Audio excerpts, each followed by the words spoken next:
Hello and welcome to all of you in geography class.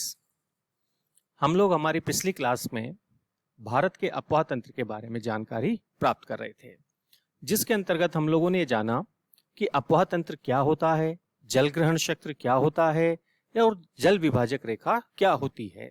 इसके साथ साथ ही हम लोगों ने ये भी जाना था कि भारत में जितने भी प्रकार के अपवाह तंत्र पाए जाते हैं, उन अपवाह तंत्रों को हमने दो भागों के अंदर बांट करके हम उनका अध्ययन करते हैं।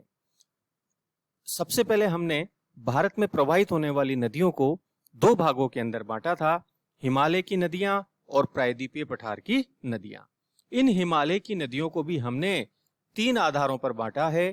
तीन बड़ी नदियों के आधार पर, अर्थात मुख्य नदियों के आधार पर हमने इन्हें बांटा है। इसमें इंडस रिवर सिस्टम यानी कि सिंधु नदी अपवाह तंत्र, गंगा रिवर सिस्टम गंगा अपवाह तंत्र और ब्रह्मपुत्र नदी सिस्टम यानी कि ब्रह्मपुत्र अपवाह तंत्र।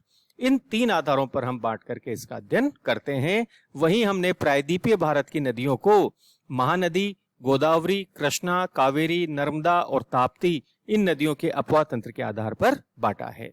अब हम आज बात करते हैं हिमालय से निकलने वाली नदियों के बारे में।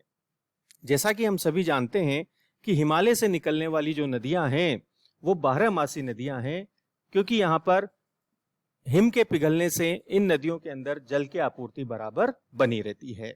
अध्ययन की दृष्टि से हमने हिमालय के अपवाह तंत्र को तीन बड़े भागों के अंदर बांट रखा है, सिंधु अपवाह तंत्र, गंगा अपवाह तंत्र और ब्रह्मपुत्र अपवाह तंत्र।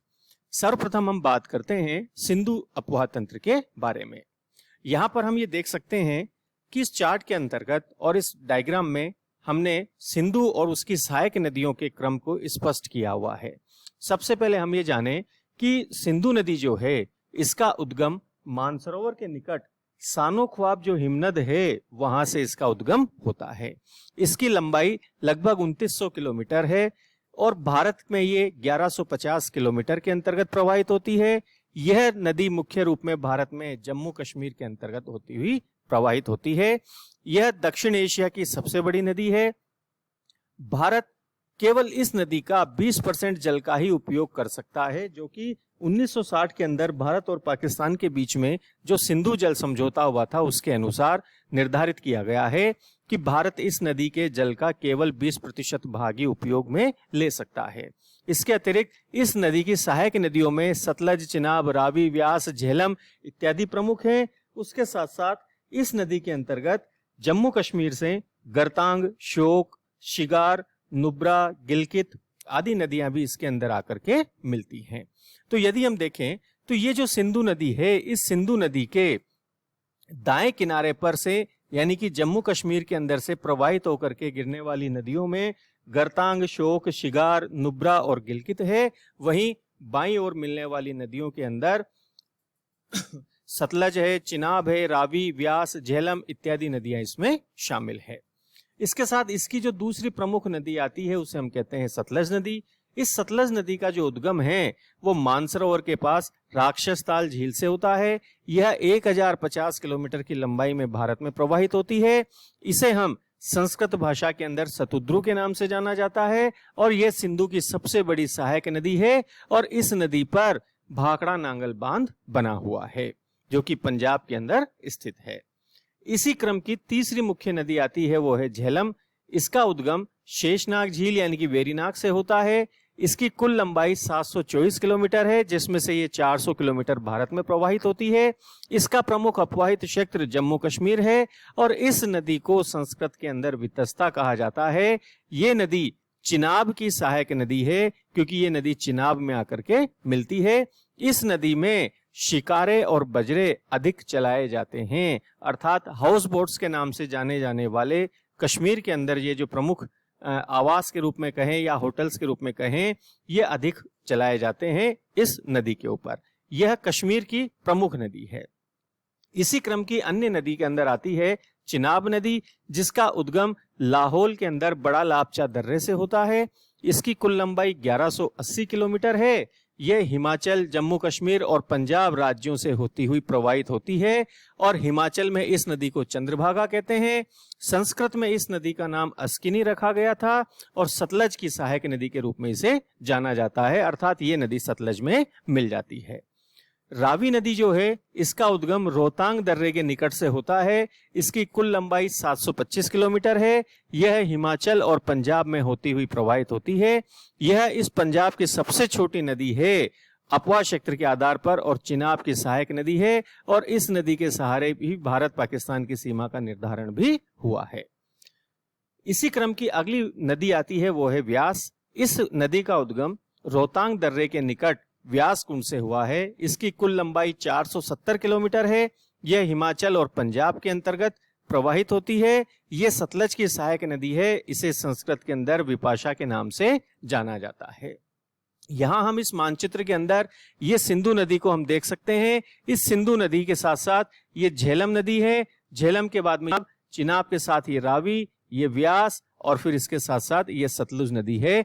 इस प्रकार ये सभी नदियां आपस में मिलती हुई अंत में सिंधु नदी से मिलती हुई ये अरब सागर की ओर प्रवाहित हो जाती है। हम यदि देखना इसी सिंधु नदी तंत्र को ही और अधिक स्पष्ट समझने के लिए ये एक और डायग्राम हमने यहाँ पर बनाया है कि जिसमें सिंधु नदी का जो उद्गम है ये उद्गम तो मानसरोवर झील से हम बता रहे हैं यहाँ पर, और इस मानसरोवर झील से प्रवाहित होती हुई ये नदी जो है 709 किलोमीटर की लंबाई में भारत में प्रवाहित होती है और इसकी कुल लंबाई जो है वो 2880 यानी कि लगभग 2900 किलोमीटर के बराबर है और ये अरब सागर के अंदर प्रवाहित होती है। इसी के अंदर मिलने वाली दूसरी नदी जो आती है उसे हम कहते हैं झेलम। झेलम का उद्गम वेरीनाग से है और सिंधु और झेलम के बीच के भाग को सिंध सागर दोआब के नाम से जाना जाता है। इसके बाद दूसरी नदी जो आती है उसे हम कहते हैं चिनाब। चिनाब नदी जो है वो बड़ा लापचा दर्रे से निकलती है और झेलम और चिनाब के बीच में जो दोआब स्थित है उसका नाम है चाज दोआब। इसी प्रकार से रावी और चिनाब नदी के बीच में जो दोआब आता है उसे हम कहते हैं रचना दोआब के नाम से और इस रावी नदी का उद्गम रोहतांग दर्रे से होता हुआ जाता है और ये मुल्तान के निकट चिनाब नदी के अंदर आकर के मिल जाती है। इसी प्रकार से व्यास कुंड से व्यास नदी का उद्गम होता है और रावी और व्यास के बीच में स्थित इस दोआब को हम बारी दोआब के नाम से जानते हैं। इसी प्रकार से व्यास और सतलज नदी जो आपस में मिल जाती हैं ये हरिके बैराज में आपस में मिलती हैं और व्यास और सतलज के बीच के भाग को हम बिस्त दोआब के नाम से जानते हैं। तो ये जो है दोआब ये पंजाब के प्रमुख दोआब के रूप में जाने जाते हैं, चाहे वो सिंध सागर हो, चाज हो, रचना हो, बारी हो या बिस्त हो। हमें यहाँ पर ये ध्यान रखना होगा कि ये दोआब किन किन नदियों के बीच में स्थित हैं। इसी के साथ हम ये भी देख रहे हैं कि ये जो सतलज नदी है ये सतलज नदी इस सिंधु नदी की सबसे प्रमुख सहायक नदी के रूप में जानी जाती है जो कि पाकिस्तान में मेथानकोट के अंदर इस सिंधु नदी से मिल जाती है। 1450 किलोमीटर की इसकी कुल लंबाई है और ये भारत में 1050 किलोमीटर की लंबाई में होती हुई प्रवाहित होती है। इसी पर सतलज और व्यास के संगम पर ही हरिके बैराज बना हुआ है जो कि इंदिरा गांधी नहर का भी उद्गम स्थल माना जाता है, जैसा कि हम इसे जानते हैं। इसके बाद दूसरा जो प्रमुख क्रम आता है उस क्रम को हम कहते हैं गंगा अपवाह क्रम। ये जो गंगा अपवाह क्रम है ये भारत का सर्वाधिक महत्वपूर्ण अपवाह क्रम है। इस गंगा के अपवाह क्रम से संबंधित सभी तथ्य हमने यहाँ पर दर्शाए हुए हैं, जिसमें हमें सबसे पहले तो ये जानकारी लेनी है कि गंगा का उद्गम कहाँ से होता है और किन किन नदियों के संगम से इसका जो प्रवाह है वो आगे की ओर बढ़ता है। जैसा कि हम जानते हैं कि गंगोत्री जो ग्लेशियर है उस ग्लेशियर से भागीरथी का उद्गम होता है और इसी प्रकार उत्तराखंड के अंदर ही अलकनंदा नदी का जो उद्गम होता है ये दोनों जब भागीरथी और अलकनंदा दोनों देवप्रयाग में आकर के मिलती हैं तब इसका नाम गंगा होता है। उसके पहले इसे हम गंगा के नाम से नहीं जानते हैं। उसके पहले हम इसे एक शाखा तो इसकी भागीरथी कहलाती है और एक शाखा इसकी अलकनंदा कहलाती है। वहीं हमें यह भी ध्यान रखें कि उत्तराखंड के अंदर ही जो 5 प्रयाग स्थित हैं उनमें से एक तो है देवप्रयाग जहां पर भागीरथी और अलकनंदा आपस में मिलती हैं और अन्य जो प्रयाग हैं जिसमें एक है विष्णु प्रयाग जहां पर धौली गंगा और अलकनंदा का संगम होता है।